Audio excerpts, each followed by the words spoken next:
Last ক্লাসে আমরা যে প্রসেসটা নিয়ে ডিসকাস করেছিলাম সেটা হচ্ছে সেডিমেন্টেশন প্রসেস। সেডিমেন্টেশন প্রসেসের মাধ্যমে পানি থেকে ফিজিক্যালি যেই সাসপেন্ডেড বা ফ্লোটিং সাসপেন্ডেড পার্টিকেল গুলো থাকে, সেটা ইনঅর্গানিক অর্গানিক সাবস্টেন্স যে ধরনেরই হোক না কেন, যে পানিটাকে আমরা স্ট্রিম থেকে নিয়ে আসছি ট্রিটমেন্ট করার জন্য থ্রু ইনটেক সিস্টেমটার মাধ্যমে, কালেকশন সিস্টেমের মাধ্যমে, সেটাকে ফিজিক্যালি পানি থেকে সলিড সেপারেশন প্রসেসটাকে বলা হয় হচ্ছে সেডিমেন্টেশন প্রসেস, যেখানে আমরা শুধুমাত্র পানির মধ্যে থাকা লার্জার পার্টিকেল যেগুলোর গ্র্যাভিটেশনাল সেটেলমেন্ট সম্ভব, গ্র্যাভিটেশনাল সেটেলমেন্ট, সেইগুলোকে এখানে রিমুভ করাই হচ্ছে সেডিমেন্টেশন ট্যাঙ্কের উদ্দেশ্য থাকে। তো সেডিমেন্টেশন ট্যাঙ্কে সেডিমেন্টেশন ট্যাঙ্ক দুই ধরনের হতে পারে, সেটা আমরা লাস্ট ক্লাসে বলছিলাম যে একটা রেক্ট্যাঙ্গুলার সেডিমেন্টেশন ট্যাঙ্ক হতে পারে, যেটা সিম্পল জাস্ট রেক্ট্যাঙ্গুলার একটা ট্যাঙ্ক, পানিটা ইনলেট থেকে এখানে ইনলেট থেকে যাচ্ছে, এদিকে ফ্লো করবে একটা সার্টেন পিরিয়ড ট্যাঙ্কের মধ্যে রিটেইন করবে, সেটা ইউজুয়ালি 3 থেকে 4 ঘন্টা হতে পারে, 3 থেকে 4 ঘন্টা হতে পারে। তো এই সময়ের মধ্যে ট্যাঙ্কের মধ্য দিয়ে যখন ওয়েস্ট ওয়াটারটা ট্রাভেল করবে, সেটা একটা স্লো রেটে যখন ট্রাভেল করবে, তখন পানির মধ্যে থাকা সাসপেন্ডেড পার্টিকেল যেগুলো থাকবে সেগুলো হচ্ছে পানিতে ডিপোজিশন হয়ে যাবে, এবং পানি থেকে হচ্ছে রিমুভ করবে। এভাবে করে আমরা সেডিমেন্টেশন প্রসেসের মাধ্যমে পানি থেকে লার্জার পার্টিকেলগুলোকে রিমুভ করতে পারি। তো সার্কুলার সেডিমেন্টেশন ট্যাঙ্কের প্রসেসটা একই। সার্কুলার সেডিমেন্টেশন ট্যাঙ্কে ইনলেট হচ্ছে এদিক থেকে পানিটা আসবে, তারপর রেডিয়ালি চারপাশে ছড়িয়ে পড়বে, এবং সেখানেও পানিটা এখানে আউটলেট দিয়ে বের হয়ে যাওয়ার আগে এই ট্যাঙ্কের মধ্যে থাকা অবস্থায় যতক্ষণ থাকবে, সেখানে গ্র্যাজুয়ালি পানিতে থাকা যে সমস্ত পার্টিকেল গুলো সাসপেন্ডেড ফর্মে থাকবে সেগুলো এখানে সলিড ডিপোজিশন হবে। এবং দুইটা ট্যাঙ্কে আমরা যদি খেয়াল করি, এখানে এই যে স্লাজ গুলো, মানে যেগুলো হচ্ছে সাসপেন্ডেড যে সমস্ত অবজেক্ট গুলো ট্যাঙ্কের মধ্যে ডিপোজিশন হবে, সেই স্লাজ গুলো ম্যানুয়ালি অথবা মেকানিক্যালি রিমুভারের জন্য এখানে যেমন রেক্ট্যাঙ্গুলার সেডিমেন্টেশন ট্যাঙ্কে স্ক্র্যাপার আছে, আর এই সার্কুলার সেডিমেন্টেশন ট্যাঙ্কে এরকম স্ক্র্যাপার ট্রাস ফর্মে থাকে, যেটা কন্টিনিউয়াসলি রোটেট করে নিচের জমে থাকা যে সমস্ত স্লাজ পার্টিকেল গুলো সেগুলোকে স্লাজ জোনে জমে না বের করে নিয়ে যাওয়া হয়, তারপর সেখান থেকে হচ্ছে পাম্প করে সেটাকে বাইরে ট্রান্সমিট করে নিয়ে যাওয়া হয়। তো এইভাবে করে আসলে সেডিমেন্টেশন প্রসেসটা কাজ করে। সেডিমেন্টেশন ট্যাঙ্কের লাস্ট ক্লাসে আমরা দেখেছিলাম যে 4টা ইফেক্টিভ জোন, সেটা হচ্ছে inlet zone, outlet zone, sludge accumulation zone and settling zone. তো ইনলেট জোন হচ্ছে সাধারণত এখানে একটা অনেক সময় ব্যাফেল ওয়্যার দেয়া থাকে, মানে ইনলেটের পর থেকে ব্যাফেল ওয়াল পর্যন্ত যেই এরিয়াটুকু, যেখানে ইনলেটে যে পানিটা হাই স্পিডে আসছে তারপর ট্যাঙ্কের মধ্যে ডিস্ট্রিবিউটেড হয়ে যাচ্ছে, সেটা হচ্ছে ইনলেট জোন।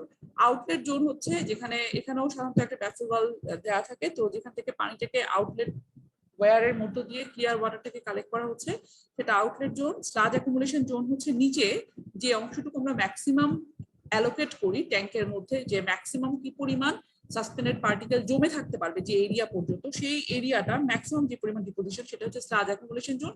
আর মাঝখানে যে এরিয়াটা থাকছে যেখানে হচ্ছে ইফেক্টিভলি পার্টিকেল গুলো সেটেলমেন্ট হবে, সেটাকে বলা হয় হচ্ছে পার্টিকেল সেটলিং জোন। ঠিক আছে, এই 4টা জোন হচ্ছে একটা সেডিমেন্টেশন ট্যাঙ্ক ডিজাইন করার সময় আমরা করে থাকি। তো যখন আমরা ট্যাঙ্ক ডিজাইন করবো, আমরা এর পরে ক্লাসে সেটার প্রবলেম গুলো দেখবো সেডিমেন্টেশন ট্যাঙ্কের। তোমরা একটু এমএ আজিজের বইটা সবাই কাছে রাখবে, এমএ আজিজের বই থেকে আমরা এক্সাম্পল গুলো এখানে সলভ করবো। তো সেখানে যখন আমরা ডিজাইন করবো সেডিমেন্টেশন ট্যাঙ্কের, ডিজাইন করার সময় যে design parameter, I mean LWH, এই জিনিস বলতে কিন্তু সাধারণত আমরা সেটলিং জোন, যেটা মাঝখানে যে জোনটা যেখানে পার্টিকেল গুলো আসলে ট্যাঙ্কের মধ্যে সেটেলমেন্ট হবে, সেটার LWH কে ডিফাইন করা হয়। তারপর তার সাথে অ্যাডিশনাল ইনলেট আউটলেট জোনের যেই লেন্থ এবং হাইট এবং স্লাজ অ্যাকুমুলেশনের জন্য হাইট, সেগুলোকে অ্যাড করে টোটাল ট্যাঙ্কের হাইট LWH কে ডিফাইন করা হয়। আচ্ছা, এরপরে আসো যে এটা শুরু করেছিলাম তো কমপ্লিট করা হয়েছে। সেডিমেন্টেশন ট্যাঙ্কে আসলে মূল উদ্দেশ্য হচ্ছে সাসপেন্ডেড পার্টিকেলকে রিমুভ করা। এখন সাসপেন্ডেড পার্টিকেলকে 100% রিমুভাল কখনোই সেডিমেন্টেশন ট্যাঙ্কে পসিবল না, তবে যত বেশি পরিমাণে সাসপেন্ডেড সলিডকে রিমুভ করা যাবে তত অবভিয়াসলি সেডিমেন্টেশন ট্যাঙ্কের আমরা বলবো যে সেটলিং এফিসিয়েন্সি হচ্ছে তত বেশি। এখন সেটলিং এফিসিয়েন্সি আমরা কিভাবে ডিফাইন করবো, মানে 100% তো অবভিয়াসলি না, 100% কখনোই সম্ভব হয় না, কিন্তু সেটা কি 40%, 50% না 60% না 70%, সেটা কিভাবে আমরা ডিফাইন করবো যে সেটলিং কতটুকু হচ্ছে। সেই সেটেলমেন্টের এফিসিয়েন্সি ডিফাইন করার জন্য আমরা একটা প্যারামিটার চেক করে থাকি, যে প্যারামিটার হচ্ছে V0, যেটাকে আমরা অনেক সময় সারফেস লোডিং বা ওভারফ্লো রেট হিসেবে ডিফাইন করে থাকি। আচ্ছা, আমরা এই টার্মিনোলজিতে পরে আসছি কেন সারফেস লোডিং বা ওভারফ্লো রেট হিসেবে ডিফাইন করি। এখন আসো যে এখানে V0 একটা ভেলোসিটি, যেটাই আমাদের আসলে ডিফাইন করবে পানির মধ্যে থাকা সাসপেন্ডেড সলিড কি পরিমাণ রিমুভাল হবে। ঠিক আছে, তো পানির মধ্যে থেকে সাসপেন্ডেড সলিড কি পরিমাণ রিমুভাল হবে সেটা ভি নট এর উপর ডিপেন্ড করবে। এখন আসলে ভি নটটা কি? ভি নটটা হচ্ছে একটা ভেলোসিটি। কিসের ভেলোসিটি? একটা পার্টিকেলের সেটলিং ভেলোসিটি। কোন পার্টিকেলটা? যে পার্টিকেলটা হচ্ছে সেডিমেন্টেশন ট্যাঙ্ক যেটা থাকছে, আমরা এখানে সেটলিং এফিসিয়েন্সি এই ডিটারমিনেশন প্রসেসটা দেখছি for a rectangular sedimentation tank. তো এখানে ভি নট বলা হচ্ছে এমন একটা পার্টিকেলের সেটলিং ভেলোসিটি যে পার্টিকেলটা উইদিন দ্য ডিটেনশন পিরিয়ড ট্যাঙ্কের যে ফুল ডেপথ সেটা ট্রাভেল করবে, এমন একটা পার্টিকেলের সেটলিং ভেলোসিটি হচ্ছে ভি নট। আচ্ছা, আমরা একটু সেটলিং ভেলোসিটি ডেফিনেশনটাতে আসি। লাস্ট ক্লাসে আমি একটু বলেছিলাম, আশা করি সবাই হয়তো খেয়াল করেছো। সেটলিং ভেলোসিটি হচ্ছে পার্টিকেল যখন একটা স্থির পানিতে, মানে কোনো একটা সাসপেন্ডেড পার্টিকেল স্থির পানির মধ্যে গ্র্যাভিটেশনাল সেটেলমেন্ট শুরু হয়, সেটেলমেন্টের সময় শুরুর দিকে দেখা যায় স্পিডটা কম থাকে, তারপর গ্র্যাজুয়ালি কিন্তু স্পিডটা বাড়তে থাকে। একটা সময় পরে পানির মধ্যে যখন পার্টিকেল ফ্লো করতে থাকে তখন গ্র্যাভিটেশনাল এই ফোর্সটা পানি কিন্তু আবার কি করে পার্টিকেলের উপর একটা ফ্রিকশনাল ফোর্স ডেভেলপ করে, যেটা আমরা ড্র্যাগ ফোর্স বলে থাকি।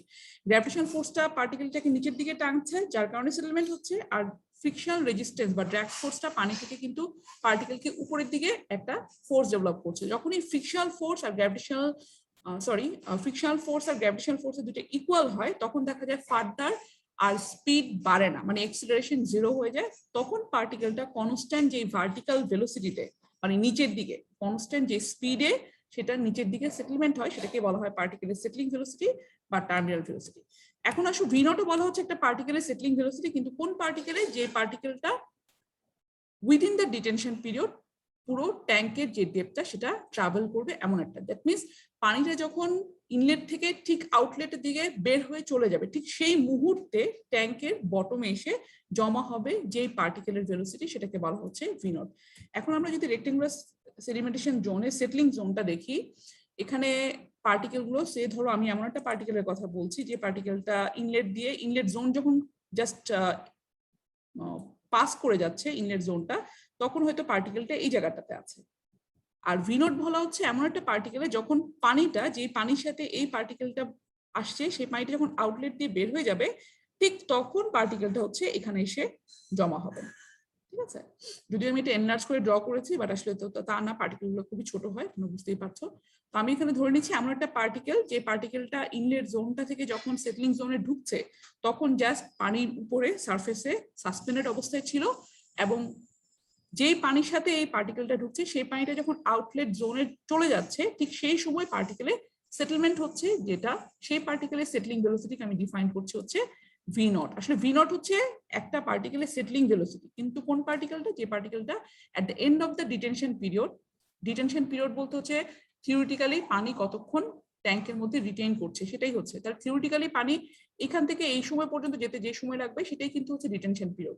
তো বলা হচ্ছে যে পার্টিকেলটা যখন সেটলিং জোনে ঢুকছে তখন পার্টিকেলটা সাসপেন্ডেড, আর যখন পানিটা, যেই পানির সাথে হচ্ছে পার্টিকেলটা ক্যারি করে নিয়ে আসছিল, সেই পানিটা যখন আউটলেট দিয়ে বের হয়ে যাচ্ছে, ঠিক তখনই পার্টিকেলটা হচ্ছে বটমে সেডিমেন্টেশন হচ্ছে। ঠিক আছে, তো এখন যখন আসলে পার্টিকেলের যে সেটেলমেন্ট প্রসেসটা উইদিন দ্য ট্যাঙ্ক, সেটা কিন্তু আসলে কখনোই কমপ্লিটলি ভার্টিক্যাল হয় না। কেন হয় না? কারণ পানিটা তো এখানে স্থির না, পানিটা এখানে কিন্তু কন্টিনিউয়াসলি ফ্লো করছে। যদিও স্পিডটা আমরা এখানে লিমিট করে রাখি, স্পিডটা কমিয়ে রাখি, সেডিমেন্টেশন ট্যাঙ্কের মধ্যে এমন না যে খুব হাই স্পিডে চলে যায় পানিটা, সেটা লিমিট করে রাখা হয়। সো সেখানে সেটেলমেন্ট হবে, বাট সেটেলমেন্ট প্রসেসটা কমপ্লিটলি কিন্তু গ্র্যাভিটেশনাল, মানে এটা এমন না পুরোপুরি নিচের দিকেই শুধুমাত্র সেটেলমেন্ট হবে। তো দেখা যায় যে আসলে যে কোনো পার্টিকেলে যখন ট্যাঙ্কের মধ্যে সেটেলমেন্ট হয়, সেটার যে ভেলোসিটিটা, যেই ভেলোসিটিতে, মানে আলটিমেট ভেলোসিটিতে আসলে পার্টিকেলটা ট্যাঙ্কের মধ্যে কি বলবো সেটেলমেন্ট হয় বা ট্রাভেল করে, সেটার কিন্তু ভেলোসিটির ডিরেকশনটা এরকম হয়। তো এই ভেলোসিটি কম্পোনেন্টকে আমরা দুইটা কম্পোনেন্টে রিজলভ করতে পারি, একটা হচ্ছে হরিজন্টাল কম্পোনেন্ট আর একটা হচ্ছে ভার্টিক্যাল কম্পোনেন্ট। বা অন্যভাবে আমি যদি বলি, এটা তো হচ্ছে আলটিমেট ভেলোসিটি, মানে পার্টিকেল ফ্লো করছে, পার্টিকেল ফ্লো করছে এই ডিরেকশনে, কিন্তু এই ভেলোসিটিটা কি হরিজন্টাল, যেটা সেটা হচ্ছে আসলে পানি, যেই পানিটার সাথে আসলে পার্টিকেলটা ফ্লো করছে সেটার যে ফ্লো ভেলোসিটি সেটা। আর নিচের ডিরেকশনে যেই কম্পোনেন্টটা, সেটা হচ্ছে পার্টিকেলের যে সেটেলমেন্ট ভেলোসিটি, যেটা আমরা একটু আগে ডিফাইন করলাম, যেটা ডিপেন্ড করে পানির ড্র্যাগ ফোর্স আর তার গ্র্যাভিটেশনাল ফোর্সের সাথে যখন একটা কনস্ট্যান্ট স্পিড অ্যাটেইন করে তখন হচ্ছে। তো এই যে এই দুটো যদি এরকম হয়, তাহলে আমরা ভেক্টর ডায়াগ্রাম থেকে আমরা দেখতে পাই যে পার্টিকেলের যে রেজাল্টেন্ট ভেলোসিটিটা সেটা হবে এরকম একটা ইনক্লাইন ডিরেকশনে। তো রেজাল্টেন্ট ভেলোসিটিটা হচ্ছে এই ডিরেকশনে, কিন্তু তাকে আমি দুটো কম্পোনেন্টে রিজলভ করতে পারি, যেখানে হরিজন্টাল কম্পোনেন্টটা ইন্ডিকেট করবে পানির যে ভেলোসিটিটা, মানে যে পানিটার সাথে পার্টিকেলটা ফ্লো করছে সেটার ফ্লো ভেলোসিটি, যেটাকে আমরা ক্যাপিটাল ভি দিয়ে এখানে ডিনোট করছি, আর যেটা ভার্টিক্যাল ভেলোসিটি, যেটা সেই ভার্টিক্যাল ভেলোসিটি রিজলভ কম্পোনেন্টটা হচ্ছে পার্টিকেলের সেটলিং ভেলোসিটি। তো আশা করি বুঝতে পারছো যে একটা পানির মধ্যে যখন বিভিন্ন পার্টিকেল আসলে সেটেলমেন্ট হচ্ছে, প্রত্যেকটারই ক্যাপিটাল ভি মানে ফ্লো ভেলোসিটি কিন্তু সেম, কিন্তু এক একটা পার্টিকেলের সেটলিং ভেলোসিটি কিন্তু ডিফারেন্ট, যার কারণে তার এই যে রেজাল্টেন্ট যে ভেলোসিটির ডিরেকশনটা সেটা কিন্তু এক একটার, কোনোটা হচ্ছে এইদিকে হবে, কোনোটা আরো মানে আরো শার্প হবে, আরো দ্রুত করবে, কোনোটা হয়তো এরকম হবে। এগুলো কিন্তু এই যে রেজাল্টেন্ট ভেলোসিটির যে ডিরেকশনগুলো সেটা এক একটা ক্ষেত্রে এক এক রকম হবে। তো আমরা এখানে এমন একটা পার্টিকেল নিয়ে ডিসকাস করছি যখন আমরা সেটেলমেন্ট এফিসিয়েন্সি ডিফাইন করছি, যে পার্টিকেলের যে ভিএসটা হচ্ছে ভি নটের সমান, ঠিক আছে? ভিএসটা ভি নটের সমান, এবং এই পার্টিকেলটা কখন সেটেলমেন্ট হচ্ছে? এই পার্টিকেলটা যখন within the time period T, within the time period T বলতে যে পানির সাথে পার্টিকেলটা ট্যাঙ্কে আসছে সেখানে থেকে পার্টিকেল তখন সাসপেন্ডেড ছিল, আর যে পানিটার সাথে পার্টিকেলটা ট্যাঙ্কের ভিতরে ঢুকেছিল সেটা পানিটা যখন বের হয়ে যাচ্ছে ঠিক তখনই পার্টিকেলটা ঠিক এই জায়গাতে সেটেলমেন্টটা হচ্ছে, ঠিক আছে? যখন পানিটা ঠিক বের হয়ে যাচ্ছে তখন সেটেলমেন্ট হচ্ছে।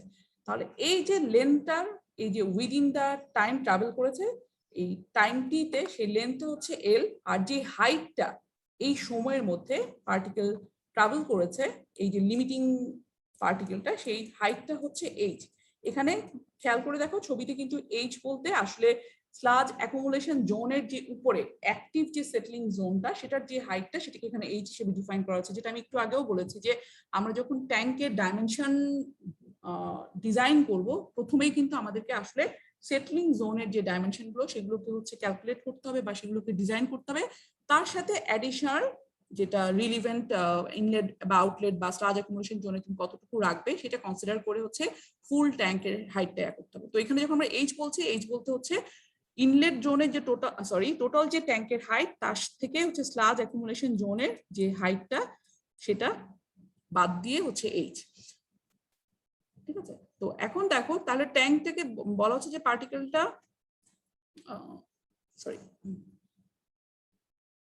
এমন একটা পার্টিকেলের ভেলোসিটিকে এখানে ভি নট হিসেবে ডিফাইন করা হয়েছে যেই পার্টিকেলটা ট্যাঙ্কের যে ডেপথটা ফুল এইচ ডেপথটা, নট স্লাজ অ্যাকুমুলেশন জোন, সেই ডেপথটা না, কিন্তু স্লাজ অ্যাকুমুলেশন জোনের উপরে সেটলিং জোনের যে ডেপথটা সেটা ট্রাভেল করবে within the detention period V. তাহলে আমরা এখানে ভিটাকে বা স্পিডটাকে এভাবে ডিফাইন করতে পারি, ভি ইকুয়ালস টু কি, আমরা স্পিডকে ডিফাইন করি যে কোনো একটা পার্টিকুলার টাইমে কি পরিমাণ ডিস্টেন্স গিয়েছে, সেই ডিস্টেন্সটা যদি আমরা জানি, ডিস্টেন্স ওভার টাইম করলেই তো আমরা ভেলোসিটি পেয়ে যাই। তাহলে আমরা এখানে টাইমটা জানি, টাইমটা হচ্ছে যে আমরা পার্টিকেল বলছি এমন একটা যে পার্টিকেলটা হচ্ছে ডিটেনশন টাইম টি তে সেটা সেটেলমেন্ট হচ্ছে, তাহলে টাইম পিরিয়ডটা হচ্ছে টি, আর এই টাইম পিরিয়ড টি তে কতটুকু ট্যাঙ্কের হাইট ওভারকাম করেছে, ট্যাঙ্কের হাইট যেটা ট্রাভেল করেছে সেটা হচ্ছে এইচ, ভার্টিক্যাল ভেলোসিটির কথা কিন্তু আমরা বলছি এখানে ভি নট হিসেবে। তো ভি নট ইকুয়ালস টু হচ্ছে H over T, V naught equals to H over T, আর টি এর ডেফিনেশনটা ডিটেনশন পিরিয়ডের ডেফিনেশনটা একটু আগে দেখেছি আমরা, যেটা হচ্ছে ট্যাঙ্কের যে ভলিউমটা ওভার হচ্ছে ট্যাঙ্কের ফ্লো রেট, ট্যাঙ্কের ভলিউমকে আমরা লিখতে পারি বিএল ইন্টু এইচ, আর ভলিউমেট্রিক ফ্লো রেটকে আমরা কিউ দিয়ে ডিফাইন করতে পারি। তো এই ইকুয়েশনটাকে যদি টি এর পরিবর্তে এটা আমরা রিপ্লেস করি তাহলে এখানে ভি নট এর ভ্যালুটা দাঁড়াবে হচ্ছে কিউ ওভার বিএল। একটা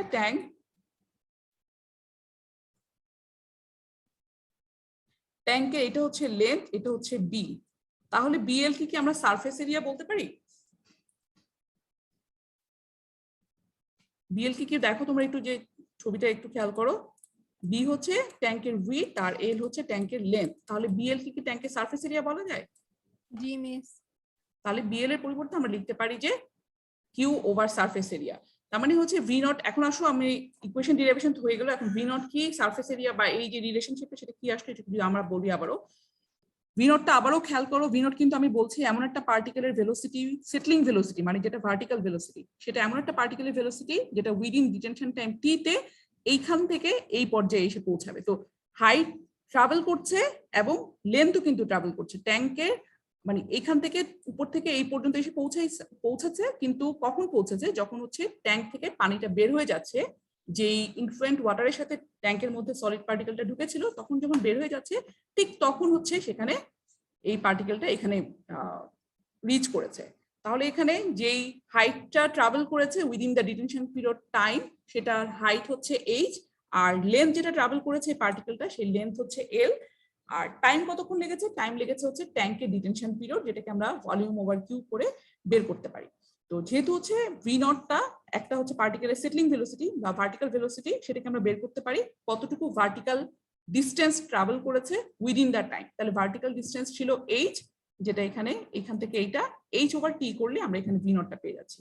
এখন আসো, এটা আমরা দেখলাম যে এটা কিউ ওভার বিএল এর সাথে রিলেশন। এখন সব পার্টিকেলের তো সেটলিং ভেলোসিটি ভি নটের সমান হবে না, সব পার্টিকেলের কোনোটার ভি নটের থেকে বেশি হবে, কোনোটার হচ্ছে কম হবে। তাহলে এই ট্যাঙ্কটার মধ্যে কোন পার্টিকেল গুলো আসলে সেটেলমেন্ট হবে সেটা ডিপেন্ড করবে কিন্তু এই ভি নটের উপরে। যে সমস্ত পার্টিকেলের সেটলিং ভেলোসিটি ভি নটের থেকে বেশি, সেগুলো কিন্তু ট্যাঙ্কে থিওরিটিক্যালি সেগুলো ট্যাঙ্কের সমস্ত পার্টিকেল গুলোই রিমুভ হয়ে যাওয়ার কথা। আর যে সমস্ত পার্টিকেলের সেটলিং ভেলোসিটি ভি নটের থেকে কম, সেগুলো হচ্ছে একটা নির্দিষ্ট প্রপোর্শনে, নির্দিষ্ট প্রপোর্শন বলতে ভিএস এবং ভি নটের যে রেশিওটা তার সাথে সাথে ভ্যারি করবে। আচ্ছা, প্রথম কথাটাতে আসি। বলা হয়েছে যে সমস্ত পার্টিকেলের সেটলিং ভেলোসিটি ভি নটের থেকে বেশি, সেগুলো অবশ্যই সেটেলমেন্ট হবে। কেন হবে বলতো? কেউ কি বলতে পারবে? যে সমস্ত পার্টিকেলের সেটলিং ভেলোসিটি ভি নটের থেকে বেশি, সেগুলো কেন সেটেলমেন্ট হয়ে যাবে পার্টিকেল ট্যাঙ্কের মধ্যে?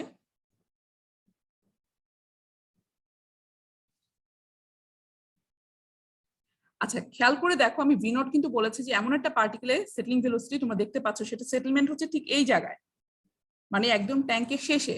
কিন্তু যে সমস্ত পার্টিকেলের সেটলিং ভেলোসিটি ভিএস এই ভেলোসিটির থেকে বেশি, দ্যাট মিনস কি, সেই পার্টিকেলগুলোর আরো দ্রুত কিন্তু সেটেলমেন্ট হবে। আরো দ্রুত সেটেলমেন্ট হবে বলতে সেগুলো উইদিন দ্য ডিটেনশন টাইম টি পর্যন্ত, এখান পর্যন্ত ট্রাভেল করতে হবে না, সেগুলো দেখা যাবে পার্টিকেলগুলো এই সমস্ত জায়গাগুলোতেই সেটেলমেন্ট হয়ে যাবে। কারণ যেহেতু স্পিড বেশি, এখানে এই ভার্টিক্যাল স্পিডটা হচ্ছে বেশি, সেগুলো কিন্তু ট্যাঙ্কের আপস্ট্রিমের দিকেই সেটেলমেন্ট হয়ে যাবে। তাহলে যে সমস্ত পার্টিকেলের সেটলিং ভেলোসিটি ভি নটের থেকে বেশি, সেগুলো কিন্তু আরো দ্রুতই ট্যাঙ্কে সেটেলমেন্ট হবে, এবং সেগুলোর 100% রিমুভাল থিওরিটিক্যালি কিন্তু ট্যাঙ্কের মধ্যে অ্যাচিভ করা সম্ভব। আর যে সমস্ত পার্টিকেলের সেটলিং ভেলোসিটি ভি নটের থেকে কম, দ্যাট মিনস সেগুলো আরো সময় দরকার ট্যাঙ্কে সেটেলমেন্ট হতে। তো সেগুলো তো আর সময় দেওয়া যাচ্ছে না, মানে আমাদের ডিটেনশন পিরিয়ডের টাইম পর্যন্তই পানির সাথে পার্টিকেলটা ট্রাভেল করবে। যদি এরকম হয় যে আরো বেশি সময় লাগে পার্টিকেল সেটেলমেন্টের জন্য, তখন দেখা যাবে পার্টিকেল হয়তো এখানে সেটেলমেন্ট হচ্ছিল ইন্টারমিডিয়েট স্টেজে ছিল, তারপর সেটা আবার পানির সাথে কিন্তু বের হয়ে যাবে, সেটা কিন্তু আর সেটেলমেন্ট হবে না। তো তাহলে কোন পার্টিকেল গুলো ট্যাঙ্কের মধ্যে সেটেলমেন্ট হবে? যে সমস্ত পার্টিকেলের সেটলিং ভেলোসিটি ভিএস ভি নটের থেকে বেশি, সেই সমস্ত পার্টিকেল গুলোই সেটলিং ভেলোসিটি, সেই সমস্ত পার্টিকেল গুলো ট্যাঙ্কের মধ্যে রিমুভাল হবে। আর যে সমস্ত পার্টিকেলের সেটলিং ভেলোসিটি এই লিমিটিং ভেলোসিটি বা ভি নটের থেকে কম, সেই সমস্ত পার্টিকেল গুলো থিওরিটিক্যালি রিমুভাল হওয়ারই কথা না, কিন্তু প্র্যাকটিক্যালি দেখা যায় সেগুলোও কিছুটা রিমুভ হয়। তবে সেই রিমুভাল এফিসিয়েন্সি ডিপেন্ড করে ভিএস আর ভি নট এই রেশিওটার উপরে ভ্যারি করে। তো এইটা হচ্ছে, তার মানে আমাদেরকে ভি নটটা আসলে চেক করতে হবে। ভি নটটাকে যদি আমি অনেক কম রাখতে পারি ডিজাইন করে, ভি নটটা কিন্তু একটা ডিজাইন প্যারামিটার, ভি নটটাকে আমি যদি কম রাখতে পারি, তাহলে দেখা যাবে পানির সাথে ভেসে আসা বেশিরভাগ পার্টিকেলেরই সেটলিং ভেলোসিটি সেটার থেকে বেশি হবে, এবং সেটা রিমুভাল এফিসিয়েন্সি হচ্ছে বেশি হবে। আর ভি নটটা যদি আমাদের ডিজাইন করতে গিয়ে এরকম হয় যে ভি নটটা হচ্ছে বেশি হয়ে যাচ্ছে, ভি নটটা বেশি হয়ে গেলে ইনলেট ওয়াটারের তো ক্যারেক্টারিস্টিক্স চেঞ্জ হচ্ছে না, দ্যাট মিনস ইনফ্লুয়েন্ট ওয়াটারের সাথে যেই পার্টিকেল গুলো আসছে তার সেটলিং ভেলোসিটি সেমই থাকছে, কিন্তু ভি নট হচ্ছে বেশি। তার মানে কম পরিমাণ পার্টিকেলের সেটলিং ভেলোসিটি হচ্ছে ভি নটের থেকে বেশি হচ্ছে, এবং কম পরিমাণ পার্টিকেল হচ্ছে সেডিমেন্টেশন ট্যাঙ্কে রিমুভাল হবে। তো আমাদেরকে অবশ্যই যদি সেডিমেন্টেশন ট্যাঙ্কের এফিসিয়েন্সি বেশি রাখতে হয়, সবচেয়ে ভালো হবে যত ভি নট কম রাখা যাবে, ভি নটের ভ্যালু যত মিনিমাম রাখা যাবে, তত ট্যাঙ্কের এফিসিয়েন্সি তত বেশি রাখা যাবে। সো এটা একটা ডিজাইন প্যারামিটার, এবং এটাকে বলা হয় হচ্ছে সারফেস লোডিং রেট বা ওভারফ্লো রেট। এই টার্মটা কেন আসছে সেটা তোমরা ডেফিনেশনে দেখলেই বুঝতে পারবা, যে ভি নট ইকুয়ালস টু হচ্ছে Q over surface area. Q over A যদিও বলা হয় অনেক সময়, কিন্তু খেয়াল করবা এটা কিন্তু ক্রস সেকশনাল এরিয়া না, কিউ ওভার সারফেস এরিয়া। তো পার ইউনিট এরিয়াতে যেই ভলিউমেট্রিক ফ্লো রেটটা, সেটাকে বলা হচ্ছে ভি নট, যেটাকে আমরা বলতে পারি সারফেস লোডিং রেট বা ওভারফ্লো রেট, মানে সারফেসের উপরে যে ওভারফ্লোটা হচ্ছে তার পার ইউনিট টাইমে যেই পার ইউনিট এরিয়াতে যে পরিমাণ ফ্লো রেটটা, সেটাকে বলা হচ্ছে ভি নট, বা এটাকে আমরা বলে থাকি হচ্ছে সারফেস লোডিং রেট বা ওভারফ্লো রেট।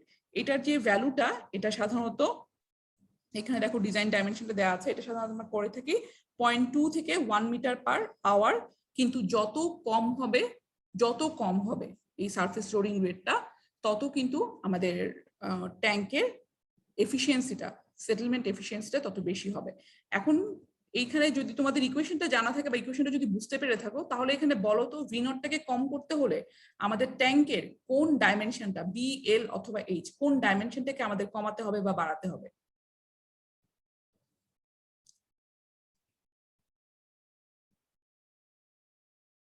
ভি নটের ইকুয়েশনটা খেয়াল করো, V naught proportion two, inversely proportion two surface এরিয়াটা কমাতে, সারফেস এরিয়াটা কমাতে হবে। ভি নট কিন্তু inversely proportional to surface area.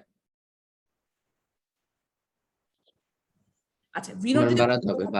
বাড়াতে হবে, তাহলে ভি নট যদি আমি কমাতে পারি, হ্যাঁ, ভি নট যদি কমাতে পারি, বেশিরভাগ পার্টিকেল সেখানে সেটেলমেন্ট হয়ে যাবে। আর যদি আমাকে কমাতে হয়, তাহলে যেটা করতে হবে আসলে, ট্যাঙ্কের যে সারফেস এরিয়াটা আমি, দ্যাট মিনস ট্যাঙ্কের যত এরিয়াটা যত বেশি রাখতে পারবো, তত বেশি পরিমাণে কিন্তু পার্টিকেলের সেটেলমেন্ট সেখানে বেশি হবে, ইরেসপেক্টিভ অফ হাইটটা। এটা খেয়াল করো, আমাদের এখানে হাইটের সাথে কিন্তু সারফেস লোডিং রেটটার কোনোই সম্পর্ক নাই। দ্যাট মিনস আমি হাইট কত দিব এটার সাথে কিন্তু এখানে কোনোই সম্পর্ক নাই। তুমি কিন্তু অনেক সময় আমরা মানে ভলিউম তো একটা, যদি আমি ডিজাইন করি যে আমার এই পরিমাণ ভলিউম দরকার ট্যাঙ্কের, আমি তো যে কোনো বিএল এইচ এর কম্বিনেশন করতে পারি, কিন্তু করার সময় অবশ্যই আমাদের খেয়াল রাখতে হবে, যদি আমাদের ট্যাঙ্কের এফিসিয়েন্সি ভালো রাখতে হয়, আমাদের সারফেস এরিয়াটা বেশি রাখতে হবে। যদিও সারফেস এরিয়াটা বেশি রাখাটা সবসময় ফিজিবল হয় না, ডিউ টু ল্যান্ড লিমিটেশন। আমাদের সবসময় অনেক সময় ল্যান্ড ওই পরিমাণে থাকে না এনাফ, তখন অতটা চাইলেও পারা যায় না। কিন্তু যত আমরা ল্যান্ডটাকে, মানে নিচের যে সারফেস এরিয়াটাকে যত বেশি রাখতে পারবো, ততই কিন্তু আমাদের সেটেলমেন্ট এফিসিয়েন্সিটা তত বেশি পাওয়া যাবে। তো এইখান থেকে কিন্তু তোমাদের অনেক ধরনের কোশ্চেন আসতে পারে, যেমন হচ্ছে সারফেস লোডিং কি বা ওভারফ্লো রেট কি, সেটাকে তোমরা ডিরাইভ করো, সেটা তো করতে পারবা। অথবা surface loading rate inversely proportional to surface area, সেটা ডিরাইভ করো। কারণ দেখো, তুমি কিন্তু ইনভার্সলি প্রপোর্শন কেন বলা হচ্ছে, ইনফ্লুয়েন্ট যেই ফ্লো রেটটা, সেটা তো আমরা চাইলে কিন্তু ভ্যারি করতে পারি না। সেটা কিসের উপর ডিপেন্ড করবে, আমাদের যেই সিস্টেম থেকে, সেই সিস্টেম থেকে যেই ফ্লো রেটে পানিটা আসবে, ওয়েস্ট ওয়াটার ইউনিটে কিন্তু বা ট্রিটমেন্ট ইউনিটে কিন্তু সেই ফ্লো রেটেই কিন্তু পানিটা ঢুকবে। তো ফ্লো রেটটা কিন্তু একজন ইঞ্জিনিয়ার সে কিন্তু চেঞ্জ করতে পারবে না। ফ্লো রেটটা চেঞ্জ করা কিন্তু আমার হাতে নাই। আমাকে করতে হবে যে আমাকে ট্যাঙ্কটাকে এমন ভাবে ডিজাইন করতে হবে যেটা যাতে একই ফ্লো রেটের জন্য যত বেশি এফিশিয়েন্ট করা যায়। তো বেশি এফিশিয়েন্ট করতে হলে আমাকে ভি নটটাকে কমাতে হবে, বা আমরা উল্টাভাবে বলতে পারি ভি নটটা যেহেতু inversely proportional to the surface area, ট্যাঙ্কের সারফেস এরিয়া যত বাড়াবো, তত ট্যাঙ্কের এফিসিয়েন্সি কিন্তু তত বেশি হবে। তো অনেকগুলো কোশ্চেন বলেছে, একটা হচ্ছে ভি নটের ডিরাইভেশন, একটা হচ্ছে ভি নট হচ্ছে inversely proportional to the surface area, সেটা ডিরাইভ করো। অথবা ভি নট বা সারফেস লোডিং রেটটার সাথে ট্যাঙ্কের হাইটের কোনো সম্পর্ক নেই, irrelevant to the height of the tank, সেটা ডিরাইভ করো। তাহলে ডিরাইভ করে দেখাবা যেখানে সারফেস এরিয়ার সাথে শুধুমাত্র রিলেশন, দ্যাট মিনস এটার সাথে হাইটের কখনোই কিন্তু কোনো রিলেশন নেই। তো সেডিমেন্টেশন ট্যাঙ্কের প্রসেসটা যদিও সহজ, কিন্তু এই ডিজাইন প্যারামিটারগুলোকে আমাদেরকে মেনটেন করতে হয়। তো এইটার যে রিকমেন্ডেড ভ্যালুগুলো, সেটা এখানে তোমাদের দেওয়া আছে, যে সারফেস লোডিং রেটটা 0.2 থেকে সাধারণত আমরা 1 মিটার পার আওয়ার করে থাকি, ডিটেনশন টাইমটা 1 থেকে 3 আওয়ার করা হয়, কিন্তু যত বেশি হয় তত কিন্তু এখানে এফিসিয়েন্সি ভালো পাওয়া যাবে। লেন্থ উইথ রেশিওটা রেক্টেঙ্গুলার সেডিমেন্টেশন ট্যাঙ্কের ক্ষেত্রে সেটা 3 থেকে 8 পর্যন্ত হয়ে থাকে। আর ডেপথটা সাধারণত খুব বেশি ভ্যারি করা হয় না, মানে খুব ডেপথ এখানে বেশি করা হয় না। ডেপথের ইয়াটা হচ্ছে 1.5 থেকে 2 মিটারের মধ্যে সাধারণত সেডিমেন্টেশন ট্যাঙ্কের মধ্যে রাখা হয়, ইভেন এটা সার্কুলার সেডিমেন্টেশন ট্যাঙ্কের জন্য। তো এটা হচ্ছে মূলত সেডিমেন্টেশন ট্যাঙ্ক। এরপরে যে প্রসেসটা আমরা ডিসকাস করব সেটা হচ্ছে সেডিমেন্টেশন উইথ কোগুলেশন। তো এখানেও তোমরা বুঝতে পারছো যে সেডিমেন্টেশন হবে, দ্যাট মিনস পানিতে গ্র্যাভিটেশনাল সেটেলমেন্টের মাধ্যমে পার্টিকেল রিমুভাল হবে, কিন্তু তার সাথে অ্যাডিশনাল এখানে আরেকটা পার্ট আছে, সেটা হচ্ছে উইথ কোগুলেশন। আমার মনে হয় বাই দিস টাইম তোমরা ল্যাবরেটরিতে সব গ্রুপই অ্যালার্ম কোগুলেশন টেস্টটা করেছো না সবাই? অ্যালার্ম কোগুলেশন তো করেছে। তো ওই প্রসেসটাই কিন্তু আসলে সেডিমেন্টেশন উইথ কোগুলেশন। তো সেডিমেন্টেশন উইথ কোগুলেশন, প্রথম কথা হচ্ছে কোন পার্টিকেলের জন্য অ্যাপ্লিকেবল এবং সেখান থেকে আমরা কিভাবে সেটাকে রিমুভ করি। পার্টিকেলের জন্য অ্যাপ্লিকেবল এগুলো কিন্তু সাসপেন্ডেড পার্টিকেলের জন্য আমরা এই মেথডটা অ্যাপ্লাই করে থাকি, তবে সেই পার্টিকেলগুলো যেগুলো শুধুমাত্র প্লেন সেডিমেন্টেশন প্রসেসের মাধ্যমে পানি থেকে রিমুভ করা সম্ভব হয় না, বা যদি বলি সেগুলো খুবই ফাইন পার্টিকেল, বা অন্যভাবে বলতে পারি যে সমস্ত পার্টিকেলের সেটলিং ভেলোসিটি খুবই কম, মানে সেগুলো এত সময় লাগে সেটেলমেন্ট হতে, গ্র্যাভিটেশন সেটেলমেন্ট হতে, সেটা প্লেন সেডিমেন্টেশনের মাধ্যমে পানি থেকে রিমুভ করা সম্ভব না। ফাইন পার্টিকেল বাট স্টিল সেগুলো সাসপেন্ডেড পার্টিকেল। সাধারণত দেখা যায় যেগুলোর পার্টিকেল সাইজ 50 মাইক্রোমিটারের থেকে ছোট হয়, সাফিসিয়েন্টলি স্মল হয়, সেগুলো সাধারণত সেটলিং ভেলোসিটি খুবই কম হয় বা থাকে না বললেই চলে আর কি। সেগুলোকে পানি থেকে প্লেন সেডিমেন্টেশন প্রসেসের মাধ্যমে আমরা যদি রিজনেবল একটা সারফেস ওভারফ্লো রেট বা ডিটেনশন পিরিয়ডের জন্য ডিজাইন করি, তারপরেও দেখা যায় সেগুলোকে রিমুভ করা সম্ভব হয় না। তো রিমুভ করা সম্ভব হয় না, সেটাকে কি করব, সেটাকে যেটা করতে হবে সেটাকে পার্টিকেল সাইজটাকে বাড়ানোর জন্য আমাদেরকে একটা অ্যাডিশনাল কেমিক্যাল কোগুলেন্ট অ্যাড করতে হয়, যেটা তোমরা করে আসছো অ্যালাম কোগুলেশনে। আমরা একটা বাড়তি একটা কেমিক্যাল, সেটা অ্যালাম বা আদার অন্যান্য কেমিক্যাল আছে, আয়রন কোগুলেন্ট আছে বিভিন্ন ধরনের, এই ধরনের কেমিক্যাল কোগুলেন্ট ইউজ করি। কেমিক্যাল কোগুলেন্টের অবজেক্টিভ কি থাকে? অবজেক্টিভ থাকে যেগুলো পার্টিকেলগুলো খুব ছোট, যেগুলো প্লেন সেডিমেন্টেশন প্রসেসের মাধ্যমে রিমুভ করা যাচ্ছে না, সেগুলোর পার্টিকেল সাইজ বাড়ানো, এটাই হচ্ছে আমাদের অবজেক্টিভ। তো যদি পার্টিকেল সাইজ বাড়ানো যায়, পার্টিকেলের যে সেটলিং ভেলোসিটিটা, ছোট পার্টিকেলের জন্য যে সেটলিং ভেলোসিটি থাকবে, যখনই আমরা লার্জার পার্টিকেল করছি, লার্জার পার্টিকেলের সেটলিং ভেলোসিটি কি হয়ে যাবে? সেটলিং ভেলোসিটি হচ্ছে বেড়ে যাবে।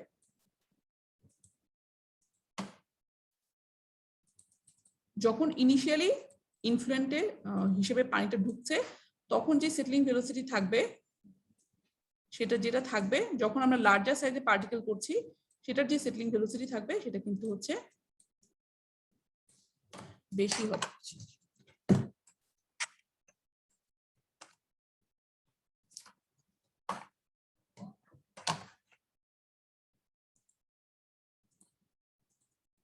তো সেটলিং ভেলোসিটি বেশি হওয়া মানে সেটা কিন্তু দ্রুত পার্টিকেলগুলো সেডিমেন্টেশন প্রসেসে রিমুভাল হবে।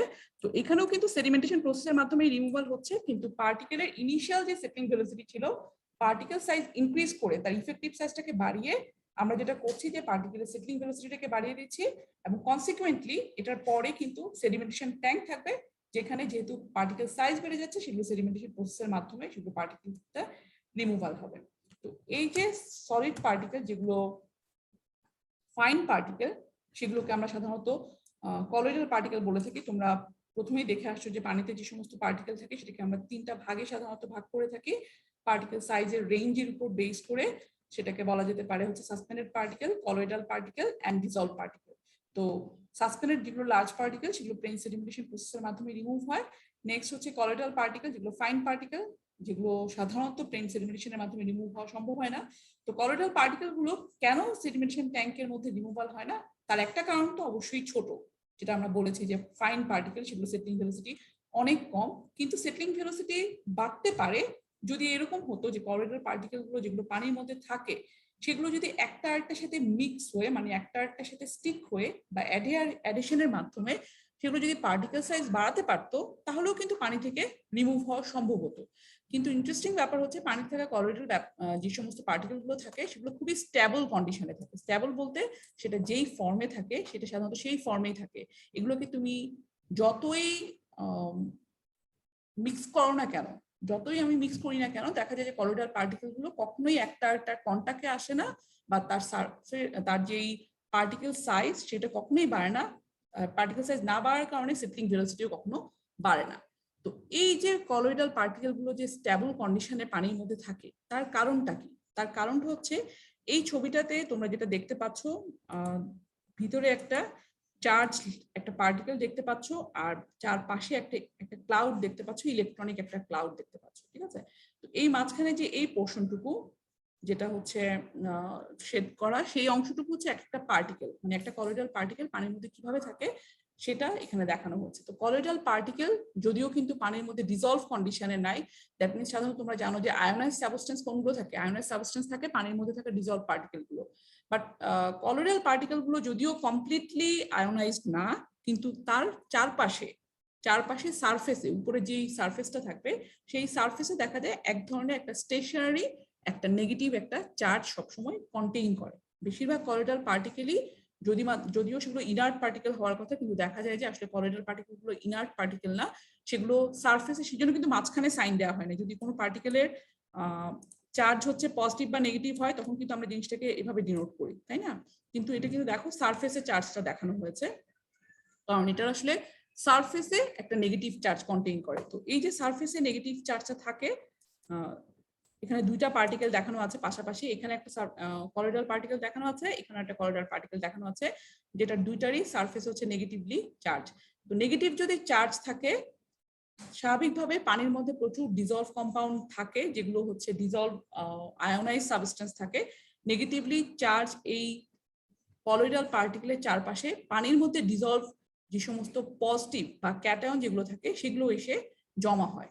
তবে এই যে জমা হচ্ছে সেটা কিন্তু একদম এমন না যে এটার গায়ে এসে অ্যাটাচড হয়ে যাচ্ছে, যেটা টিপিক্যালি নর্মালি কেমিক্যাল বন্ডিং এর সময় হয়। কেমিক্যাল বন্ডিং এর সময় কি হয়, পজিটিভ আয়ন ক্যাটায়ন এবং অ্যানায়ন একসাথে হয়ে সেটা কিন্তু একটা কম্পাউন্ড ফর্ম করে, বাট এটা কিন্তু সেভাবে থাকছে না। এটা হচ্ছে শুধুমাত্র কলিডাল পার্টিকেলগুলোর সারফেসে নেগেটিভ চার্জ থাকছে এবং নেগেটিভ চার্জের কারণে সেটার সাথে অপোজিট আয়নের রিঅ্যাকশনের কারণে পানির মধ্যে যে সমস্ত ডিজলভ পার্টিকেল থাকবে, সেই ডিজলভ পার্টিকেলের মধ্যে যেগুলো ক্যাটায়ন থাকবে, সেই ক্যাটায়ন গুলো এটার চারপাশে এসে জমা হবে। সিমিলারলি এখানে আরেকটা পার্টিকেল দেখানো আছে, সেই পার্টিকেলের চারপাশেও কিন্তু এই ক্যাটায়নের একটা লেয়ার তৈরি হবে। তো ইন্ডিভিজুয়াল কলোইডাল পার্টিকেল গুলো এরকম একটা আয়নিক ক্লাউড ফর্ম করে থাকে, যেখানে হচ্ছে তার পার্টিকেলের গায়ে হচ্ছে স্টেশনারি নেগেটিভ চার্জ থাকে, আর তার চারপাশে সারাউন্ডিং একটা আয়নিক ক্লাউডের লেয়ার থাকে, যেখানে হচ্ছে পজিটিভ ক্যাটায়ন পানির মধ্যে চলে আসে।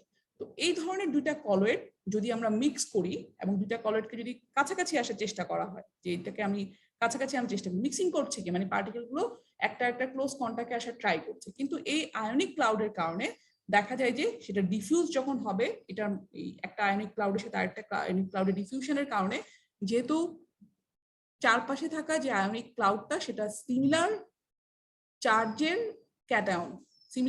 ক্যাটায়ন, দেখা যায় যে সেখানে কিন্তু এক ধরনের ইলেকট্রোস্ট্যাটিক রিপালশন কাজ করবে দুটো পার্টিকেলের কারণে। বুঝতে পারছো? তো এই ক্লাউডটা ধরো এই ক্লাউডটা আমরা কাছাকাছি চলে আসছি, কোনোভাবে আমরা মিক্স করছি খুব দ্রুত, র্যাপিডলি মিক্স করলে এটা কাছাকাছি আসবে ঠিকই, কিন্তু একটা ক্লাউডের মধ্যে আরেকটা ক্লাউড যখনই ঢুকে যাবে তখন সিমিলার চার্জ পার্টিকেলের কারণে এই আয়নিক ক্লাউডের সেগুলো কিন্তু একটা থেকে দূরে সরে যাবে, যেটা হচ্ছে ইলেকট্রোস্ট্যাটিক রিপালশন বলা হয়। আর কিন্তু এর সাথে সাথে দেখা যায় যে এটার মধ্যে কিন্তু ফোর্স অফ অ্যাট্রাকশনও কাজ করবে। সে অ্যাট্রাকটিভ ফোর্সটা হচ্ছে কন্টাক্ট সাপোর্ট করবে। তো অ্যাট্রাকটিভ ফোর্সটা কেন কাজ করবে, এই যে এখানে যে নেগেটিভ চার্জ পার্টিকেল আছে সেগুলো কিন্তু এই আয়নিক ক্লাউডের পজিটিভ চার্জ পার্টিকেল গুলোকেও কিন্তু অ্যাট্রাকশন করবে এই আয়নিক ক্লাউডের। সিমিলারলি এই এই রাইট সাইডে যে পার্টিকেলটা দেখানো আছে সেটা যখন এটার মধ্যে ডিফিউশন হবে, সেটাও কিন্তু এই আয়নিক ক্লাউডটা এই পার্টিকেলের যে আয়নিক ক্লাউডে থাকা পজিটিভ ক্যাটায়ন সেগুলো কিন্তু অ্যাট্রাক্ট করবে। সো এই কারণে দেখা যায় যে কিছুটা ভ্যান ডার ওয়ালস অ্যাট্রাকশন ফোর্সও কিন্তু কাজ করবে। তো দুই ধরনের ফোর্সই কিন্তু কাজ করবে যখন এখানে দুইটা কলয়েডাল পার্টিকেলের কথা বলছি, মানে এটা আসলে দুইটা না, এখানে তো অনেক টাইপের হতে পারে। তো দুইটা দিয়ে এখানে জাস্ট বোঝানোর চেষ্টা করা হয়েছে যে কলয়েডাল পার্টিকেল গুলোর চার্জ পার্টিকেল থাকছে, পুরোপুরি চার্জ না, এটা সারফেসে একটা চার্জ থাকছে, সেটা হচ্ছে সাধারণত টিপিক্যালি নেগেটিভ একটা স্টেশনারি চার্জ থাকে, এবং এই চার্জ থাকার কারণে পানির মধ্যে থাকা যে সমস্ত ক্যাটায়ন গুলো থাকে সেই ক্যাটায়ন গুলো এটা চারপাশে এসে জমা হবে এবং একটা আয়নিক ক্লাউড ফর্ম করবে। তো এই ধরনের আয়নিক ক্লাউড সহ যখন কলয়েডাল পার্টিকেল একটা কন্টাক্টে আসার চেষ্টা করবে তখন তাদের মধ্যে যে অ্যাক্টিভ ফোর্স থাকবে সেই অ্যাক্টিভ ফোর্স দুই ধরনের হবে। ইলেকট্রোস্ট্যাটিক রিপালশনও কাজ করবে, কারণ যেহেতু ক্লাউডের মধ্যে পজিটিভ ক্যাটায়ন আছে, যখনই একটা কাছাকাছি চেষ্টা করা হবে তখন এখানে কিন্তু রিপালশন হবে। আবার দেখা যায় কিছুটা কম ফোর্সের van der Waals force of অ্যাট্রাকশনও কাজ করবে, van der Waals force of অ্যাট্রাকশনের কারণে কিন্তু কাছাকাছি আসবে। তো দুই ধরনের ফোর্সই কাজ করছে, কিন্তু দুই ধরনের ফোর্সের মধ্যে যখন পানির মধ্যে নর্মালি কলয়েডাল পার্টিকেল গুলো থাকে তখন এখানে ডোমিনেটিং ফোর্সটা হয় ইলেকট্রোস্ট্যাটিক রিপালশন। দুইটাই কাজ করছে, কিন্তু ডোমিনেটিং টাইপটা হচ্ছে ইলেকট্রোস্ট্যাটিক রিপালশন। দ্যাটস ওয়াই কখনোই van der Waals force of অ্যাট্রাকশনটা সেখানে ইফেক্টিভ হয় না, সেটা কিন্তু তোমার কম থাকে। এখানে ইলেকট্রোস্ট্যাটিক রিপালশনের কারণে সবসময় আমি যতই আসলে মিক্সিং করি না কেন, স্টিয়ারিং করি না কেন পার্টিকেল গুলোকে কাছাকাছি আনার জন্য, দেখা যায় সেগুলো তারপরও দূরে সরে যাবে, একটা থেকে কন্টিনিউয়াসলি দূরেই অবস্থান করবে এবং কখনোই সেগুলো পার্টিকেল সাইজ বাড়বে না। ঠিক আছে? তো এই যে দুইটা ফোর্সের কথা বলা হচ্ছে, ইলেকট্রোস্ট্যাটিক রিপালশন এবং van der Waals force of attraction, সেগুলো কিন্তু দুইটা পার্টিকেলের মাঝখানের যে ইন্টার পার্টিকেল ডিস্টেন্স সেটার সাথে সাথে ভ্যারি করে। রিপালশন খুব বেশি হবে যেহেতু এখানে সিমিলার চার্জ পার্টিকেল তোমরা দেখতে পাচ্ছ, যত কাছাকাছি আসবে তোমরা বুঝতেই পারো যে সেখানে রিপালশনের পরিমাণ কিন্তু তত বেশি হবে। দ্যাট মিনস ডিস্টেন্স যত ক্লোজ হবে পার্টিকেল গুলো তত রিপালসিভ ফোর্সটা হচ্ছে তত বেশি পরিমাণে হবে, আর যত দূরে থাকবে তত এই রিপালসিভ ফোর্সের পরিমাণটা তত কম হবে।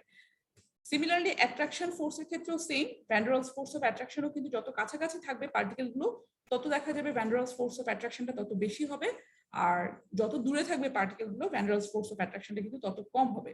কিন্তু দেখা যায় এই যে van der Waals force of attraction সেটা ডিস্টেন্সের সাথে যে ভ্যারিয়েশনটা, মানে ডিস্টেন্স বাড়লে তো ফোর্স কমে যাচ্ছে, তো অবশ্যই দুইটাই কিন্তু ইনভার্সলি প্রপোর্শনাল ফোর্সের পরিমাণটা, কিন্তু van der Waals force of অ্যাট্রাকশনের যেই ভ্যারিয়েশনটা with distance between the particle সেটা হচ্ছে ডিস্টেন্সের সাথে 6 পাওয়ারে সেটা ভ্যারি করে। দ্যাট মিনস এই যে van der Waals force of attraction, van der Waals force of attraction is proportional to the 1/d⁶, আর যেখানে ইলেকট্রোস্ট্যাটিক রিপালসিভ ফোর্সটা হচ্ছে proportional to the 1/d, যেখানে d কিন্তু ডায়ামিটার না, dটা ভুল করো না, d হচ্ছে ডিস্টেন্স বিটুইন দ্য পার্টিকেল। পার্টিকেলের মধ্যে ডিস্টেন্স যখন কাছে আসবে ইলেকট্রোস্ট্যাটিক রিপালসিভ ফোর্স তত বেশি হবে, যত পার্টিকেল গুলো দূরে থাকবে তত কিন্তু রিপালসিভ ফোর্সের পরিমাণটা হচ্ছে কম হবে, inversely proportional. But van der Waals ফোর্সের ক্ষেত্রে এটার ডিস্টেন্সের 6 পাওয়ারের সাথে inversely proportional. That means distance যদি অল্প একটু কমে যায় van der Waals force of অ্যাট্রাকশনটা হচ্ছে তত খুব বেশি পরিমাণে কমে যাবে, যেটা ইলেকট্রোস্ট্যাটিক রিপালশনের ক্ষেত্রে হয় না। তো এটা একটা কারণ যার কারণে দেখা যায় যে এখানে ডোমিনেটিং ফোর্সটা সবসময় হচ্ছে ইলেকট্রোস্ট্যাটিক রিপালসিভ ফোর্সটা হয়, van der Waals force of অ্যাট্রাকশনটা কখনোই ডোমিনেটিং ফোর্স হয় না, এবং সেখানে পার্টিকেলটা স্টেবল কন্ডিশনে থাকে। তো এইটার যে ডায়াগ্রামটা স্ট্যাবিলিটি অফ সলিড, সলিড বলতে কলয়েডাল সলিড পার্টিকেল, সেটা ডায়াগ্রামটা এখানে দেখানো হয়েছে উইথ ডিস্টেন্স কিভাবে হচ্ছে এখানে van der Waals force of attraction এবং রিপালসিভ ফোর্সটা কাজ করে সেটা এখানে দেখানো হয়েছে। আচ্ছা, আমরা এখানে প্রথমে আমরা দুটো ডায়াগ্রাম দেখি, এই যে ডটেড লাইন দিয়ে যে ডায়াগ্রাম দুটো উপরে এবং নিচে দেখানো হচ্ছে সেটা আমরা একটু দেখি। প্রথমে এখানে বলা হচ্ছে এটা হচ্ছে রিপালসিভ ফোর্স, এই এক্সিসে হচ্ছে ফোর্স ডায়াগ্রাম আর এই এক্সিসে হচ্ছে ডিস্টেন্স বিটুইন দ্য পার্টিকেল। এখানে খেয়াল করো distance between the particle along the X axis, আর ওয়াই এক্সিস বরাবর হচ্ছে এই পার্টিকেল গুলোর মাঝখানে যে ইন্টারেকশন ফোর্স, ইন্টারেক্টিভ ফোর্স বা ইন্টারেক্টিভ এনার্জি যেটা কাজ করছে সেটার ভ্যালুটা দেখানো হচ্ছে। তো এখানে টিপিক্যাল রিপালসিভ ফোর্স এখানে যদিও পজিটিভ বলা হয়েছে, যদিও আমরা রিপালসিভ ফোর্সকে আমরা নর্মালি তো আমরা নেগেটিভ বলেই ধরি, কিন্তু এখানে রিপালসিভ ফোর্সকে পজিটিভ এক্সিসে ড্র করা হয়েছে আর অ্যাট্রাকটিভ ফোর্সকে এখানে নেগেটিভ এক্সিসে ড্র করা হয়েছে। ঠিক আছে, তো প্রথমে এই ডায়াগ্রামটা দেখি, এই উপরের অংশটা কি বোঝাচ্ছে? এখানে হচ্ছে রিপালসিভ ফোর্সের ডায়াগ্রাম ড্র করা হচ্ছে, যেটা হচ্ছে ইলেকট্রোস্ট্যাটিক রিপালশন। ইলেকট্রোস্ট্যাটিক রিপালশন কেন কাজ করছে বললাম, যে আয়নিক ক্লাউডের মধ্যে যেহেতু পজিটিভ ক্যাটায়ন থাকছে, যদিও এগুলো কাছাকাছি চলে আসে আয়নিক ক্লাউড গুলো, তখন দেখা যাবে ক্যাটায়ন গুলো একটা আরেকটা থেকে রিপালশন হবে এটার কারণে। তো দেখা যায় যখন ডিস্টেন্স বিটুইন দ্য পার্টিকেল যত কম, একটা সার্টেন ডিস্টেন্সে কোনো রিপালসিভ ফোর্স কাজ করছে না, এই যে এইটুকুর মধ্যে, এইটুকু ডিস্টেন্সে কিন্তু কোনো রিপালসিভ ফোর্স কাজ করছে না।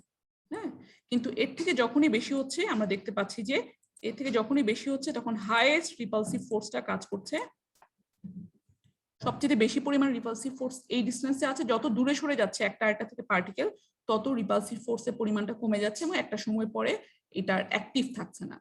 সিমিলার ম্যানারে যদি আমরা van der Waals force of অ্যাট্রাকশনের যে ফোর্স ডায়াগ্রামটা সেটা ড্র করা হয় দুটো কলয়েডাল পার্টিকেলের, এখানেও দেখা যাচ্ছে যখন খুব কাছাকাছি থাকে, খুব কাছাকাছি, তখন এই অ্যাট্রাকটিভ ফোর্সটা কাজ করছে না, কিন্তু তারপর একটা সার্টেন ডিস্টেন্সের পরে সবচেয়ে হাইয়েস্ট অ্যাট্রাকটিভ ফোর্সটা কাজ করে এবং পার্টিকেলগুলো যত দূরে সরে যায় তত কিন্তু van der Waals force of অ্যাট্রাকশনটা তত কমে যাবে। তাহলে আমাদের রেজাল্টেন্ট ফোর্স ডায়াগ্রাম যদি আমি এখন ড্র করতে যাই, ওটা তো খুবই সিম্পল হবে। তাহলে রেজাল্টেন্ট ফোর্স ডায়াগ্রাম কি হবে? যদি আমরা এখানে সাইন কনভেনশনটা চিন্তা করি, এখানে সাইন কনভেনশনের রিপালসিভ ফোর্সটাকে পজিটিভ ফোর্স ধরা হচ্ছে, অ্যাট্রাকটিভ ফোর্সটাকে নেগেটিভ ফোর্স ধরা হচ্ছে। তাহলে সাইন কনভেনশন আমি রেজাল্টেন্ট ফোর্স কিভাবে বের করতে পারি? জাস্ট সাম আপ করে যদি এটাকে পজিটিভ ধরি, সে ধরো আমরা সার্টিন ডিস্টেন্স, এই ডিস্টেন্সের জন্য আমরা বলি, এই ডিস্টেন্সে আমাদের রিপালসিভ ফোর্স কত? এই ডিস্টেন্সে আমাদের অ্যাট্রাকটিভ ফোর্স কত? এই ভ্যালুটা যদি আমি নেই, ভ্যালুটা নিয়ে যেটা আসবে সেটাই তো হচ্ছে আমাদের রেজাল্টেন্ট ফোর্স ডায়াগ্রাম। তো এখানে সলিড লাইন দিয়ে যেটা দেখানো হয়েছে, এই যে এটা হচ্ছে পার্টিকেলের উপরে, দুটা পার্টিকেলের উপরে যে রেজাল্টেন্ট ফোর্সটা কাজ করে সেই রেজাল্টেন্ট ফোর্সটা। তো রেজাল্টেন্ট ফোর্স ডায়াগ্রামটা কিভাবে ড্র করা হয়েছে? জাস্ট রিপালসিভ ফোর্সটাকে পজিটিভ ধরে আর অ্যাট্রাকটিভ ফোর্সটাকে নেগেটিভ ধরে এই ডিফারেন্ট ডিস্টেন্সে এই যে ফোর্সের ভ্যারিয়েশন সেটাকে প্লাস মাইনাস যা সাইন অ্যাড করে এই রেজাল্টেন্ট ফোর্স ডায়াগ্রামটা ড্র করা হয়েছে। তো আমরা দেখতে পাচ্ছি যখন পার্টিকেলটা খুব কাছাকাছি থাকে এই জায়গাটাতে খুব কাছাকাছি থাকে, তখন এখানে এই ছবি দেখে কি বলতে পারবা কেউ যে যখন পার্টিকেল খুব কাছাকাছি থাকে তখন তার মধ্যে যেই রেজাল্টেন্ট ফোর্সটা, সেই রেজাল্টেন্ট ফোর্স ডায়াগ্রামটা এইটা আবারও দেখাচ্ছি। তো রেজাল্টেন্ট ফোর্সটা কোনটা থাকছে, সেটা কি অ্যাট্রাকটিভ ফোর্স হচ্ছে নাকি রিপালসিভ ফোর্স হচ্ছে? ডায়াগ্রামটা যদি ক্লিয়ারলি দেখা যায়,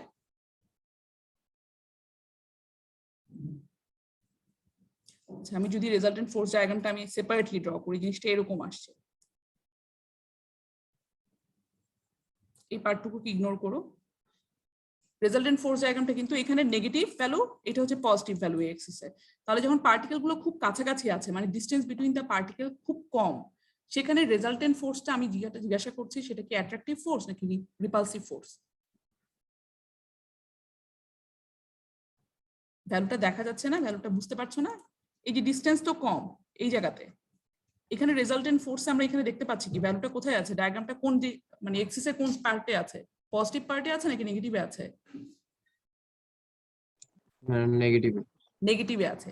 দ্যাট মিন্স এই অংশে যখন পার্টিকেল গুলো খুব কাছাকাছি থাকছে তখন কিন্তু খুবই কাছাকাছি, ডিসটেন্স বিটুইন পার্টিকেল একদম লিস্ট, যখন খুব কাছে থাকছে তখন কিন্তু এখানে রেজাল্টেন্ট ফোর্সটা হচ্ছে নেগেটিভ, মানে যেটা এখানে আমি অ্যাট্রাকটিভ ফোর্স বলছি। কিন্তু দেখা যাচ্ছে ডিসটেন্স যত বেশি তখন দেখা যাচ্ছে রেজাল্টেন্ট ফোর্স ডায়াগ্রাম পজিটিভ এক্সিসে চলে গেছে, মানে পজিটিভ এক্সিস বলতে কিন্তু রিপালসিভ ফোর্স বলছি, তো এইখানে চলে যাচ্ছে। আবার এই জায়গাটুকুতে কিন্তু আবার দেখা যাচ্ছে যে সেখানে অ্যাট্রাকটিভ ফোর্স কাজ করছে। তো এই রেজাল্টেন্ট ডায়াগ্রামটা আসলে কি ইন্ডিকেট করে সেটা যদি আমরা এখন একটু দেখি। পার্টিকেলের ডিসটেন্স তো বললেই আসলে এখানে চলে আসবে না, আমাদের যখন আমরা স্টিয়ারিং করব পার্টিকেল গুলো আমরা ক্লোজ আনার চেষ্টা করব, যদি আমরা পার্টিকেলটাকে সামহাউ এই জায়গায় নিয়ে আসতে পারি এই ডিসটেন্সে, তখন খেয়াল করে দেখো তখন কিন্তু রেজাল্টেন্ট ফোর্সটা হচ্ছে অ্যাট্রাকটিভ ফোর্স, এবং অবশ্যই তখন দুইটা পার্টিকেল একটা কন্টাক্টে আসবে। কিন্তু নর্মাল কন্ডিশনে কেন কন্টাক্টে আসে না? কারণ নর্মাল কন্ডিশনে ধরো ডিসটেন্সটা এর থেকে বেশি, তারপর আমি স্টিয়ারিং করছি, পার্টিকেল গুলো ডিসটেন্স আরো কমলে আমরা দেখতে পাচ্ছি এখানে কিন্তু অ্যাট্রাকটিভ ফোর্স হচ্ছে ডোমিনেটিং ফোর্স, মানে এখানে অ্যাট্রাকটিভ ফোর্সও কাজ করছে, রিপালসিভ ফোর্সও কাজ করছে, বাট রেজাল্টেন্ট ফোর্সটা বেশি হচ্ছে এখানে অ্যাট্রাকটিভ ফোর্স। তো এই পর্যন্ত কোনো সমস্যা নাই, কিন্তু এই ডিসটেন্সের পরে যখন পার্টিকেলটা এদিকে চলে আসে, মানে আরো কাছাকাছি চলে আসে, তখন দেখা যাচ্ছে ডোমিনেটিং ফোর্সটা হচ্ছে রিপালসিভ ফোর্স। রেজাল্টেন্ট ফোর্সটা তোমরা দেখতে পাচ্ছ, রেজাল্টেন্ট ফোর্সটা এক্সিসের পজিটিভ সাইডে, মানে যেটা আমরা রিপালসিভ ফোর্স ইন্ডিকেট করছি সেই পাশে আছে। দ্যাট মিন্স এই জায়গায় যদি আমাদের পার্টিকেলের একটা সাথে আরেকটা ডিসটেন্স এরকম জায়গায় থাকে, যখন কম বেশি থাকলেও অ্যাট্রাকটিভ, যখন ডিসটেন্স আরো কমছে তখন দেখা যাবে যখনই এই সাইডে চলে আসছে তখন রেজাল্টেন্ট ফোর্সটা কিন্তু হয়ে যাচ্ছে, রেজাল্টেন্ট ফোর্সটা দুইটাই আছে, দুই ধরনের ফোর্সে, বাট রেজাল্টেন্ট ফোর্সটা হচ্ছে রিপালসিভ, এবং রিপালসিভ ফোর্সের কারণে এবং একটা সার্টেন ডিসটেন্সে, এই ডিসটেন্সে সবচেয়ে বেশি পরিমাণে রিপালসিভ ফোর্স কাজ করে, এবং এই রিপালসিভ ফোর্সটা তখন এতই বেশি হয় যে পার্টিকেলটা আবার দূরে সরে যায়। আমি যতই চেষ্টা করি তাকে কাছে আনার জন্য দুইটা পার্টিকেলকে, কোনোভাবেই আনা সম্ভব না। তো এইটাকেই বলা হয় হচ্ছে এনার্জি ব্যারিয়ার, মানে এই যে রিপালসিভ ফোর্সটা এখানে এত বেশি রিপালসিভ ফোর্সটা কাজ করছে এবং তার রেজাল্টেন্ট ফোর্সের পরিমাণটা এত বেশি, সেখানে রিপালশনটা ডোমিনেটিং ফোর্স, সেটাকে ওভারকাম করে কোনোভাবেই আমরা পার্টিকেলটাকে কোনোভাবেই কাছাকাছি আনতে পারি না। কিন্তু পার্টিকেল যদি সামহাউ আমরা এই ডিসটেন্সে নিয়ে আসতে পারি, এই ডিসটেন্সে নিয়ে আসলেই কিন্তু এখানে ডোমিনেটিং ফোর্সটা হয়ে যাবে অ্যাট্রাকটিভ ফোর্স, কিন্তু এই এনার্জি ব্যারিয়ারের কারণে সেটা সম্ভব হয় না। তো এটাই হচ্ছে আসলে কলয়েডাল স্ট্যাবিলিটির কারণ।